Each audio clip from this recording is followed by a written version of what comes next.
Important section के series में अब आता है सेक्शन 40। जैसा कि मैंने आपको बताया था कि हमें इसमें पूरा नहीं पढ़ना है, जो बहुत ही इंपॉर्टेंट सेक्शंस होंगे मैं उन्हीं पे ज़्यादा डिस्कस करूँगी। तो ये चैप्टर यहाँ से 8 स्टार्ट हो जाता है। चैप्टर 8 क्या कह रहा है? Action with respect to threat to the peace, breaches of the peace and act. तो क्या एक्शन लिया जाएगा अगर कोई पीस को थ्रेट कर रहा है, ब्रीच कर रहा है पीस को, तो उसके लिए है। तो यहाँ पे बेसिकली आर्टिकल 40 क्या कह रहा है उस पर ध्यान देना है हमें। आर्टिकल 40 आपका कहता है, in order to prevent aggravation the aggravation of situation, security council में बिफोर मेकिंग द रिकमेंडेशन और deciding upon the measure provided for this charter comply with the provision measure in deems necessary और desire such provisional measure shall be without prejudice to the right claim the security council shall duly take account of failure of comply with such provisional measure. यहाँ पे क्या है, provisional major की बात की गई है। सिक्योरिटी काउंसिल क्या करेगी कि कुछ प्रोविजनल मेजर्स को अडॉप्ट करेगी जिसके through peaceful settlement between the parties ये चीज़ संभव हो पाए। तो ये तो हो गया आपका आर्टिकल 40। आर्टिकल 40 से क्वेश्चन ऐसे बनता है कि प्रोविजनल मेजर्स कहाँ दिए हुए हैं। तो वहाँ पे आर्टिकल आपको जो सही आर्टिकल होगा उस पर आपको टिक करना होगा।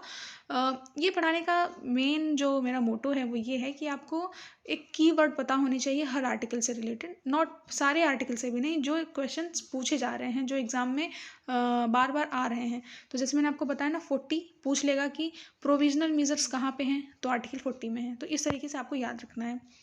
फिर आते हैं हम आर्टिकल 41 पे। आर्टिकल 41 किसकी बात कर रहा है? यहाँ पे आपको क्या कह रहा है? The security council may decide what measures not involving the use of arm forces to be employed to give effect to it decision and it may call upon the only such measure. These may include complete or partial interruption of economic, council and rail, sea, air, postal, telegraphic, radio and other mean of diplomatic relation. यहाँ पे आपका क्या कह रहा है? यहाँ पे सीधे सीधे इकोनॉमिक सैंक्शन लगाने की बात की जाती है कि कैसे एक सिक्योरिटी काउंसिल के पास ये पावर है कि वो इस तरीके के डिसीजंस ले सके जहाँ पे इकोनॉमिक सैंक्शंस लगाई जा सकें। तो ये हो जाता है आर्टिकल 41। अब आर्टिकल 42 क्या कह रहा है? यहाँ पे आपका यूज़ ऑफ फोर्स की बात करेगा ना। आर्टिकल 40 ऐसे वो आपको पूछ सकता है कि कौन से आर्टिकल में यूज़ ऑफ फोर्स की बात की जा रही है। तो ये आपका article basically use of force की बात करता है। कैसे है? Should the security council consider all measures provided in article 14। Article 14 में जो भी मेजर्स दिए हुए हैं वो इसमें आप सिक्योरिटी काउंसिल उसको एक्सरसाइज करेगी। वुड बी इनएडिक्वेट, एक सेकेंड, 41 वुड बी इनएडिक्वेट और have prove to be inadequate. अगर उन्हें कोई चीज़ें इनएडिक्वेट लग रही हैं तो it may take such action by necessary to maintain restore international peace and security may include demonstration, blockade. वही है कि अगर उनको 41 में जो जो मेजर्स दिए हुए हैं अगर उनसे चीज़ें नहीं बन पा रही हैं तो वो और भी चीज़ों को वो ले सकते हैं यहाँ पे, और भी मेथड को अडॉप्ट कर सकते हैं। अब हम आते हैं नेक्स्ट आर्टिकल पे जो कि इम्पॉर्टेंट हो सकता है आपका आर्टिकल 48। 1 सेकेंड। आर्टिकल 48 क्या कह रहा है? In order to enable the United Nation to take urgent military measures. अब यहाँ मिलिट्री मेजर्स की बात हो रही है। Member shall hold immediately available national air force contingent for combined strength strength and degree of readiness of these contingent and plan for their combined action shall be determined within the limits set down in the special agreement article 43 by the security council assistance of the military staff committee. यहाँ से question आपका बनता है कि ऐसा कौन सा article है जिसमें कि मिलिट्री स्टाफ कमेटी की बात की गई है। ठीक, मिलिट्री स्टाफ कमेटी की बात की गई है तो वो है आर्टिकल 45। वही है कि मिलिट्री स्टाफ कमेटी को इस्टेब्लिश करना है, किस लिए? पीसफुल सेटलमेंट करा दिया जाए और इंटरनेशनल पीस एंड सिक्योरिटी को मेंटेन करा दिया जाए। तो यही चीज़ है। तो यहाँ से आपके क्वेश्चन बनेंगे कि मिलिट्री कमेटी स्टाफ या मिलिट्री स्टाफ कमेटी किस आर्टिकल में दिया है, तो वो है आर्टिकल 45, राइट। अब आते हैं हम आर्टिकल 46 पे। ये क्या कह रहा है? Plans for the application of armed forces shall be made by the Security Council with assistance of the Military Staff Committee. मतलब जो भी प्लान होंगे आर्म फोर्सेस से रिलेटेड वो सिक्योरिटी काउंसिल के असिस्टेंस से बनेंगे। With assistance of the security council बनाएगी किसके असिस्टेंस से? मिलिट्री स्टाफ कमेटी की असिस्टेंस से। तो ये तो हो गया आपका article 46। Now jump to the article 48। अब 48 क्या कह रहा है? The action required to carry out the decision of the Security Council for the maintenance of international peace and security shall be taken by all the measures and some of them of the Security Council may determine। यहाँ पे भी वही है कि collective action की बात हो रही है कि जितने भी मेंबर हैं सिक्योरिटी काउंसिल के, they will participate in this and they will promote the international peace and security. Sub clause 2 क्या कह रहा है? Such decision shall be carried out by the member of the United Nation. जो भी decisions होगा वो member of the United Nation के through carried out की जाएगी और जो भी इंटरनेशनल एजेंसीज हैं वो भी इसमें पार्टिसिपेट कर सकती हैं। अब ये तो हो गया हमारा आर्टिकल 48 तक। अब आते हैं हम आर्टिकल 51 पे, which is very important to know. और ऊपर के जो आर्टिकल्स हैं आप उनको स्किप कर सकते हैं। आर्टिकल 51 में क्या क्वेश्चन पूछता है पता है? यहाँ से क्वेश्चन पूछ देगा कि सेल्फ डिफेंस किस आर्टिकल से रिलेटेड है। तो किस आर्टिकल में सेल्फ डिफेंस की बात की जा रही है? तो यहाँ पे दिया हुआ है, nothing in present charter shall impair the inherent right of individual और collective self defence in armed attack occur against member of the United nation taken measure necessary to maintain international peace and security. मतलब कि क्या हुआ कि अगर किसी भी state के, समझ लीजिए कंट्री ये है, कंट्री ये है, यहाँ कंट्री को ना हम स्टेट बोल रहे हैं, आप स्टेट से कंफ्यूज मत होइएगा। तो जब आप पब्लिक इंटरनेशनल लॉ पढ़ते हैं ना तो स्टेट की ही बात होती है वहाँ पे। तो यहाँ पे क्या होगा, अगर एक कंट्री है, 2 कंट्री हैं यहाँ पे, अगर ये इनके अगेंस्ट फोर्स यूज़ की जा रही हैं तो इस कंट्री के पास अपना एक सेल्फ डिफेंस पावर होगा कि वो अपने आप को सुरक्षित कर सकती हैं। और लेकिन यहाँ पे भी है कि सेल्फ डिफेंस यहाँ पे दिया है ना, सेल्फ डिफेंस का जो है वो दिया गया है, पर ये बात को भी ध्यान रखना है कि इंटरनेशनल पीस एंड सिक्योरिटी को मेंटेन रखते हुए सारी चीज़ों को हमें करना है यहाँ पे। तो ये तो हो गया आपका आर्टिकल 51। अब हम आएंगे आगे के आर्टिकल पे जो कि इम्पॉर्टेंट आर्टिकल हो सकता है। यहाँ से आप ये चीज़ें स्किप कर सकते हैं। These articles are not very much important, but yes from article 61 is important. Okay, यहाँ से आपका नया चैप्टर स्टार्ट हो जाता है जो कि इकोनॉमिक एंड सोशल काउंसिल की बात कर रहा है। तो ये हो गया आपका। अब इसमें कंपोजिशन पढ़ना है हमें कि इकोनॉमिक एंड सोशल काउंसिल का कंपोजिशन क्या है। तो ये हम पढ़ लेते हैं। The Economic and Social Council shall consist of 54 member. ये क्वेश्चन पूछा जाता है कि इकोनॉमिक एंड सोशल काउंसिल में कितने मेंबर्स होंगे, तो वो आपकी 54 मेंबर बनेंगे ऑफ द यूनाइटेड नेशन, जो कि कौन इलेक्ट करेगा? जनरल असेंबली इलेक्ट करेंगे इनको। ओके, जनरल असेंबली के थ्रू इनको इलेक्ट किया जाएगा। फिर आते हैं सब क्लॉज 2 पे। सब क्लॉज 2 यह कह रहा है, subject to the provision of paragraph 3, 18 member of the Economic and Social Council shall be elected for each year of term of 3 year eligible for re election 2।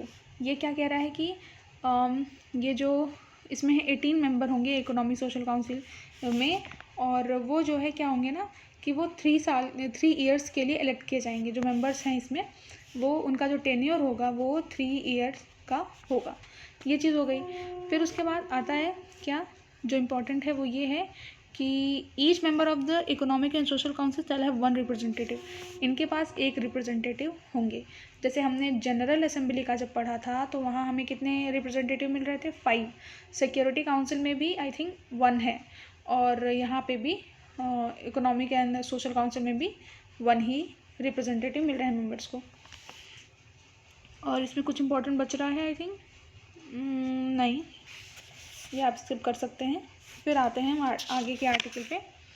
Article 62 जो है पावर एंड फंक्शंस की बात कर रहा है। Article 62 basically आपके power and function, 1 second. Article 62 जो है वो पावर एंड फंक्शंस की बात कर रहा है। क्या पावर एंड फंक्शंस हैं? इकोनॉमिक एंड सोशल काउंसिल में make initiate studies and report with respect to international economic social cultural education and may make recommendation with respect of any such matter or to the general assembly, to the member of United Nation and to the specialized agencies too। तो ये क्या कह रहे हैं कि जो economic and Social council है वो इन एरियाज़ में, जैसे इकोनॉमिक है, सोशल है, कल्चरल है, एजुकेशनल है, तो इनसे रिलेटेड वो रिकमेंडेशंस को दे सकती हैं। और फिर आता है नेक्स्ट सब क्लॉज 2, इट में make recommendation for the purpose of promoting respect, यहाँ पे भी वही है, रिस्पेक्ट को बढ़ावा देना है, ऑब्जर्वेंस को देना है, ह्यूमन राइट्स को प्रोटेक्ट करने का है, फंडामेंटल फ्रीडम को प्रोटेक्ट करने का है जो भी इनके स्टेट पार्टीज हैं। नेक्स्ट है, it may prepare draft conventions for submission to the general Assembly with respect to matter falling with in its competence, अगर इनके ज्यूरिसडिक्शन में जो जो मैटर आ रहे हैं, जो जो चीज़ें आ रही हैं, उनके लिए वो ड्राफ्ट प्रिपेयर कर सकते हैं वो, और सबमिट किसको करेंगे, जनरल असेंबली को।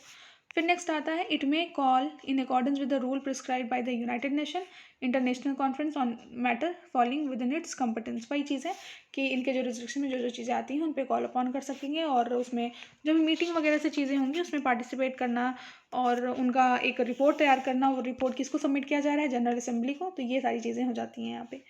Now I will jump to Article 67 which is important to know, और बाकी के article you can skip. If you have time, if you have enough time, then you can go through all the articles, but we have limited time, so we are not wasting our time for those article which is not going to ask in the examination. That is why I will skip all those articles which is not important. So now the term is Article 67. Okay, तो article 67 में क्या है, यहाँ voting procedure आ गई। Voting के लिए क्या क्या चीज़ें हैं, each member of the Economic and Social Council shall have 1 vote, इनके पास भी 1 वोट का पावर है, राइट, इनके पास भी 1 वोट का पावर है। जनरल असेंबली का मैं आपको फिर से एक बार रिकॉल करा दूँ, वहाँ पे सारे मेंबर्स के पास 5 वोट था, लेकिन यहाँ पे सॉरी वो रिप्रेजेंटेटिव की बात हो रही है, सॉरी यहाँ वोट की बात हो रही है, तो ये वोट एक ही वोट है। नेक्स्ट है, the decision of economic and Social Council shall be made by majority of the member, तो डिसीजन वही है कि मेजॉरिटी ऑफ द मेंबर जो होंगे प्रेजेंट एंड वोटिंग के टाइम पे, उन्हीं के थ्रू डिसीजन दिया जाएगा, वही उन्हीं मेंबर से डिसाइड हो जाएगा कि क्या चीज़ें हैं। अब हम आ जाते हैं आर्टिकल 76 पे। आर्टिकल 76 जो कि इंटरनेशनल ट्रस्टीशिप सिस्टम का एक आर्टिकल है, इसमें क्या कह रहा है, ये इंपॉर्टेंट है। इंटरनेशनल ट्रस्टीशिप सिस्टम जो है ये दूसरा सब प्रिंसिपल ऑर्गन है। नेक्स्ट आ रहा है 76 पे। 76 में ट्रस्टीशिप सिस्टम जो है उनके क्या पर्पज़ हैं, उनके क्या फंक्शंस हैं, वो सारी चीज़ें हैं। तो फंक्शन वही है जो आर्टिकल 1 में प्रेजेंट किया गया है, वही है कि इंटरनेशनल पीस एंड सिक्योरिटी को मेंटेन करना, और political, economic, social, educational advancement के लिए जो भी स्टेट पार्टीज़ हैं उनके political, economic, social and educational advancement पे वर्क करना, प्रमोट करना, एक दूसरे के साथ मिलकर काम करना, और इनकरेज करना ह्यूमन राइट्स को और फंडामेंटल फ्रीडम को इंश्योर करना, और ये भी इंश्योर करना कि कोई डिस्टिंक्शन ना हो on the basis of race, sex, language, religion, ये सारी चीज़ें, और सबके इंडिपेंडेंस को भी बढ़ाना। तो ये हो गया आपका आर्टिकल 76।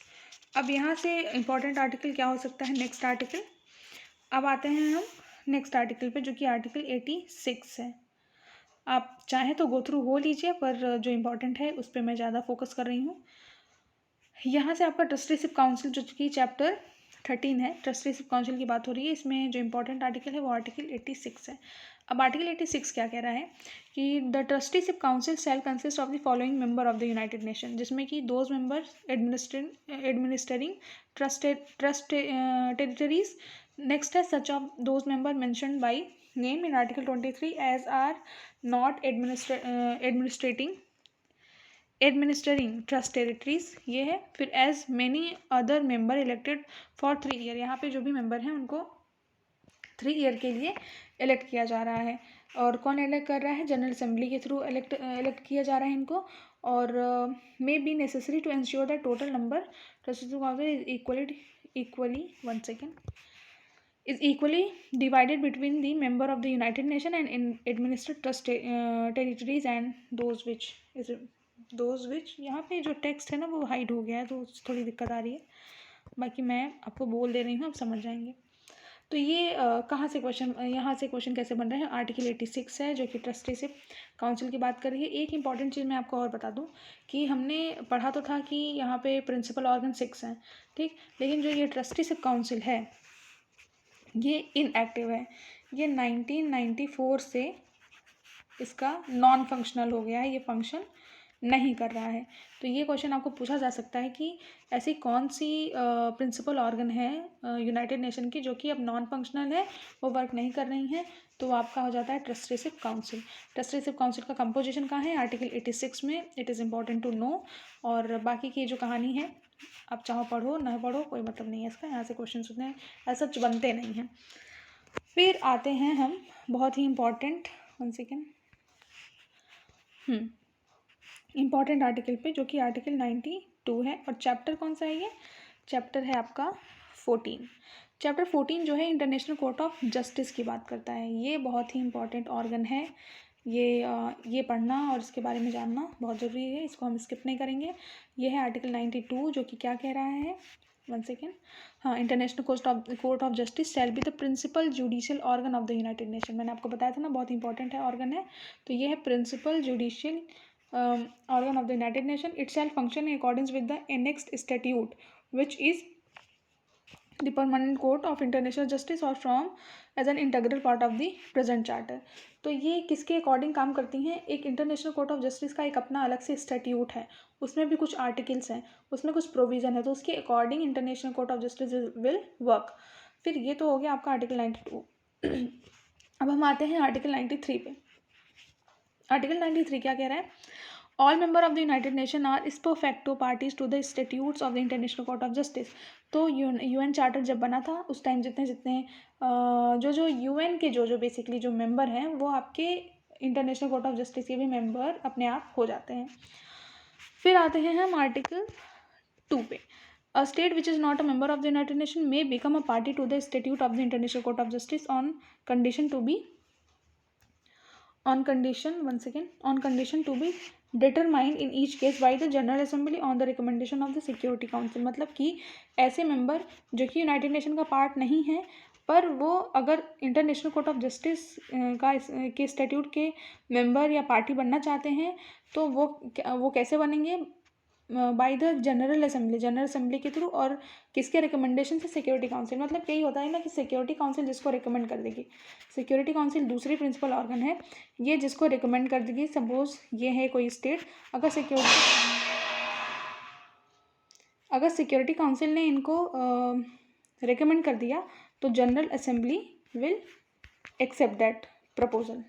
ओके, अब ये हो गया सेक्शन आर्टिकल 93। अब हम आते हैं आर्टिकल 94 पे। 94 क्या कह रहा है, each member of the United Nation undertakes to comply with the decision of the international court of Justice. मतलब कि जो भी मेंबर हैं यूनाइटेड नेशन के, वो इंटरनेशनल कोर्ट ऑफ जस्टिस का जो डिसीजन होगा उससे कंप्लाई करेंगे। In any case to which it is party, अगर उसकी वो पार्टी हैं तो। In any party to a case fails to perform the obligation incumbent upon in under the referred by the court, the other party may have recourse which may, if deemed necessary, the recommendation or decide upon measures to be taken give effect to judgment। इसमें क्या कह रहा है कि ना 94 ने क्या कहा कि each member of the United Nation undertakes to comply with the decision of the international court of Justice in any case to which it is party. अगर दो स्टेट हैं, इनका कोई अपना आपस का डिस्प्यूट था, ये गए हैं कहाँ पे, इंटरनेशनल कोर्ट ऑफ जस्टिस में अपना डिस्प्यूट रिजॉल्व कराया, तो जो कुछ भी इंटरनेशनल कोर्ट ऑफ जस्टिस का आता है वर्डिक्ट, वो इन दोनों पार्टी पे बाइंडिंग हो जाता है, वो इनको माने। अगर कोई एक पार्टी नहीं मानती है तो उस कंडीशन में क्या होगा, वो माना जाएगा कि वो जो है इसमें क्या होगा कि जो अदर पार्टी है ना, अगर सपोज करो ए बी दो लोग हैं, 1 सेकेंड, एक ए है एक बी है, ठीक, ये और ये इनके बीच का एक डिस्प्यूट था जो कि इंटरनेशनल कोर्ट ऑफ जस्टिस ने सॉल्व किया और कहा कि ये वर्डिक्ट आया है, अब ये वर्डिक्ट इन दोनों पे बाइंडिंग होगा। तो सपोज करो कि ए नहीं मान रहा है, ए और बी थे, तो ए नहीं मान रहे हैं, तो बी क्या करेंगे, इनको मनवाने के लिए वो जाएंगे सिक्योरिटी काउंसिल के पास, सिक्योरिटी काउंसिल के पास जाएंगे और वो सिक्योरिटी काउंसिल के पास जाएंगे और वो ये इस रिकमेंडेशन को जो डिसाइड हुआ है वो उनको इफेक्ट कराने में हेल्प करेंगे कि ये जो पार्टी है इनके ऊपर कंपल्सन डालेंगे या एक तरीके का ऑब्लिगेशन उनको रिकॉल कराएंगे कि वो इस चीज़ को माने। तो यही है आर्टिकल 94, जो कि मैंने आपको एक समरी बता दी है, आप इसे पढ़ लीजिएगा अच्छे से। फिर नेक्स्ट आर्टिकल में आते हैं आर्टिकल 95। आर्टिकल 95 क्या कह रहा है, nothing in the present charter shall prevent the member of the United nation from interesting the solution of their differences और other tribunal by virtue of agreement may be concluded in the future. इसमें भी वही है कि इस article में कोई भी मेंबर को प्रिवेंट नहीं किया जाएगा अगर वो अपना जो डिस्प्यूट है उसको वो सॉल्व करना चाह रही हैं तो। In the concluded future agreement already existence, जो एग्रीमेंट ऑलरेडी एग्जिस्टेंस में था, अगर वो चाहें तो डिफरेंसेस अगर वो ट्रिब्यूनल के थ्रू चाहें कराना तो वो कंक्लूड करा सकती हैं। ये 95 है, ये ऐसा कुछ इतना इंपॉर्टेंट नहीं है, फिर भी आप इसे गो थ्रू हो जाइए। फिर 96 में आते हैं। 96 में एडवाइजरी ओपिनियन की बात करती है, ये इंपॉर्टेंट है। यहाँ से आपको क्वेश्चन पूछेगा कि एडवाइजरी ओपिनियन से रिलेटेड आर्टिकल कौन सा है, तो वो है 96। तो यहाँ पे क्या कह रहा है, द जनरल असेंबली या सिक्योरिटी काउंसिल में request the international court of justice. यहाँ पे जनरल असेंबली पहला प्रिंसिपल ऑर्गन, दूसरा सिक्योरिटी काउंसिल, अगर वो चाहे तो इंटरनेशनल कोर्ट ऑफ जस्टिस को रिक्वेस्ट कर सकती हैं कि आप अपना एडवाइजरी ओपिनियन दीजिए किसी लीगल क्वेश्चन पे, किसी लीगल टॉपिक पे, किसी डिस्प्यूट पे, या कोई भी चीज़ें आती हैं। और सेकेंड आता है other organ of the United nation and specialised agencies which may at any time to be so authorise by the general assembly may also request. मतलब कि जो ऑर्गन हैं वो तो करेंगी ही, अगर स्पेशलाइज्ड एजेंसीज़ हैं, अभी मैं उनको भी एक नेक्स्ट वीडियो में पढ़ाऊँगी स्पेशलाइज्ड एजेंसीज़ कितनी हैं यूएन की, तो अगर वो चाहे ना तो वो भी जनरल असेंबली से रिक्वेस्ट कर सकती हैं कि आप किसी लीगल क्वेश्चन पे अपना रिकमेंडेशन दीजिए। फिर आते हैं हम आर्टिकल 97 पे। यहाँ से एक चैप्टर ही स्टार्ट हो जाता है नया, सेक्रेटरेट। सेक्रेटरेट जो कि लास्ट प्रिंसिपल ऑर्गन है ये, इसमें 97 इज इम्पॉर्टेंट। इसमें 97 क्या कहता है कि the secretariat shall comprise a secretary general and such staff as the organisation may require. The secretary general shall be appointed by the general Assembly on the recommendation of Security Council. He shall be chief administrative office of the organization. Secretary general इस समय कौन है, Antonio Guterres हैं। ये चीज़ याद रखनी बहुत ज़रूरी है। तो वो क्या होते हैं कि एक सेक्रेटरी जनरल जो होते हैं वो मेन होते हैं वहाँ के, और ऑर्गेनाइजेशन और जो सेक्रेटरी जनरल होंगे उनको अपॉइंट कौन करेगा, जनरल असेंबली उनको अपॉइंट करती है, और किसके रिकमेंडेशन से, सिक्योरिटी काउंसिल के रिकमेंडेशन से। ये तो क्या 97। फिर आते हैं हम इम्पॉर्टेंट आर्टिकल के सीरीज़ में। फिर नेक्स्ट आर्टिकल कौन सा हो सकता है, नेक्स्ट आर्टिकल आता है आपका 103। अब यहाँ से जो आपका चैप्टर है वो मिसलेनियस से स्टार्ट हो जाता है, चैप्टर आपका है ये 16। तो यहाँ से जो 103 है ये इंपॉर्टेंट है पढ़ना। तो इसमें क्या कह रहा है ये देख लेते हैं हम। 103 कह रहा है 103 कहता है in the event of a conflict between the obligation of the member of the United nation under the present charter and their obligation under any other international law, the present charter shall prevail। 103 कह रहा है कि obligation under the present charter shall prevail। इसमें in the event of conflict between the obligation of the member, अगर दो member के बीच कोई conflict हुआ तो क्या होगा कि जो कुछ भी इंटरनेशनल एग्रीमेंट अगर वो बना रहे हैं तो जो उनका ऑब्लिगेशन होगा वो चार्टर के थ्रू प्रिवेल करेगा। मतलब चार्टर में जो चीज़ें दी गई हैं वही प्रिवेल करेगा over any other matter. Right. तो ये तो हो गया 103। अब आते हैं हम नेक्स्ट आर्टिकल पे 105। ये बहुत इंपॉर्टेंट है। इसमें क्या है ना, प्रिविलेज एंड इम्यूनिटी की बात की गई है, प्रिविलेज एंड इम्यूनिटी की बात की गई है। तो कैसे है इसमें, the organisation shall enjoy in the territory of each of its member and the privilege and immunity as are necessary for the fulfilment of its purpose. इनको कुछ प्रिविलेज एंड इम्यूनिटी दी गई है जो स्टेट जो ऑर्गेनाइजेशन है, जो member हैं उनको उनके बारे में बात हो रही है। फिर आता है आपका नेक्स्ट क्या है, representative of the member of the United nation and official of the organisation shall similarly enjoy. मतलब वही है कि जो रिप्रेजेंटेटिव हैं यूनाइटेड नेशन के उनको भी वही सेम पावर दिया गया है, सेम इम्यूनिटी दी गई है, सेम प्रिविलेज दिया गया है, वो चाहे तो उसको एंजॉय करें। फिर नेक्स्ट आता है क्या कह रहा है, जनरल असेंबली में make recommendation with a view to determining the detail of the application of paragraph 1 and 2। तो जनरल असेंबली चाहे तो वो अपना रिकमेंडेशन पे एक डिटेल डिटर्मिनेशन अपना दे सकते हैं। ये हो गया 105। अब नेक्स्ट आर्टिकल कौन सा हो सकता है इसके बाद, अब आते हैं नेक्स्ट आर्टिकल पे, आर्टिकल 108। सेकेंड आर्टिकल 108 ये इंपॉर्टेंट है। ये चैप्टर आपका जो कौन सा है, ये चैप्टर 18 है जो कि अमेंडमेंट से रिलेटेड है। और आर्टिकल 108 है, ये क्या कह रहा है, इसमें भी अमेंडमेंट की बात हो रही है। Amendment to the present charter कैसे होगा, shall come into force all the member, सारे मेंबर जो होंगे वो पार्टिसिपेट करेंगे और इनकी जो वोटिंग होगी वो 2/3 होगी जो भी मेंबर वहाँ पे प्रेजेंट होंगे। तो यहाँ से क्वेश्चन यही बनेगा कि कितने मेंबर की वोटिंग होनी चाहिए। तो जो प्रेजेंट मेंबर हैं उनकी वोटिंग कितनी होनी चाहिए, 2/3। ये 2/3 की मेजोरिटी जो हो वो होनी चाहिए, यहाँ से क्वेश्चन बनता है। तो ये हो गया अमेंडमेंट। अब आते हैं हम नेक्स्ट आर्टिकल पे। Article number 110 is not very important, but yes 111 जो 111 आर्टिकल है ये इंपॉर्टेंट है। ये लास्ट आर्टिकल है आपका और ये इंपॉर्टेंट भी है क्योंकि इसमें क्या दिया जा रहा है, the present charter of which the Chinese, French, Russian, English and Spanish text are equally authentic shall remain deposited in the archive of the government of the United States of America. Duly certified copies thereof shall be transmitted by the government to the governments of the other signatory state. यहाँ पे जो present charter है इनका जो language specifically जो यहाँ का जो लैंग्वेज है उसमें कितने कितने लैंग्वेजेस की बात हो रही है यहाँ पे, आपका Chinese, French, Russia, English and Spanish text को इक्वली जो है फुटेज या इक्वली स्टेटस दिया जा रहा है, लैंग्वेज की बात हो रही है। फिर आता है in faith whereof the representative of the government of the United Nation have sign the charter. अब चार्टर को कब साइन किया गया उससे चीज़ें हैं। तो 26 डे ऑफ जून 1945 को आपका जो है चार्टर को साइन किया गया था। ये डेट इंपॉर्टेंट है, 26 डे ऑफ जून 1945 में चार्टर आपका साइन हुआ था। वो भी कहाँ पे, San Francisco, city of San Francisco में ये चीज़ें हुई थी। सैन फ्रांसिस्को जो सिटी थी, ये यहाँ से क्वेश्चन बनता है कि कहाँ पे आपका चार्टर जो है वो साइन किया गया था।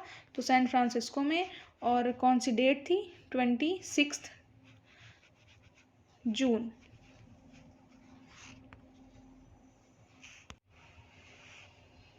ठीक, डेट कौन सी थी, 26 जून 1945। एक डेट याद रखनी है आपको। और प्लेस कौन सा था, सिटी ऑफ सैन फ्रांसिस्को, ये प्लेस का नाम याद रखना है। बस यहाँ से आपका इतना क्वेश्चन कवर हो जाएगा, यहीं से ये क्वेश्चन बनेंगे। तो हमने 111 तक जितने भी आर्टिकल थे वो डिस्कस कर लिए। और चैप्टर मैंने आपको इसमें कितने बताए थे, पूरे 19 चैप्टर थे और 111 आर्टिकल्स थे।